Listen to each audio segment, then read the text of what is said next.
मुख्यमंत्री समृद्ध पंचायत राज अभियानाअंतर्गत येवला पंचायत समितीचे गटविकास अधिकारी श्री संदीप वायाळ यांनी ग्रामपंचायत कसूर येथे भेट देऊन अभियानाची प्रभावी अंमलबजावणी करण्यासाठी आढावा घेतला आणि मार्गदर्शन केले, ज्यात शासकीय योजनांची अंमलबजावणी व महसुली थकबाकी वसुलीसारख्या कामांवर भर देण्यात आला, जेणेकरून ग्रामपंचायतींना विकासासाठी प्रोत्साहन मिळेल आणि स्पर्धात्मक वातावरण निर्माण होईल, असे या भेटीतून स्पष्ट होते.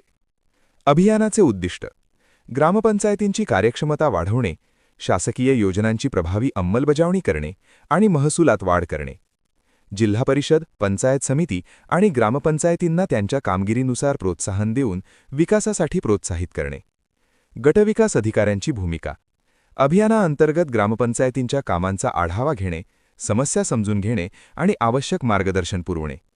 दरम्यान कसूर ग्रामपंचायतीतील भेट: श्री संदीप वायाळ यांनी कसूर ग्रामपंचायतीला भेट देऊन या अभियानाच्या अंमलबजावणीची पाहणी केली. News bureau report, Sunil Gaikwad, Suregaon.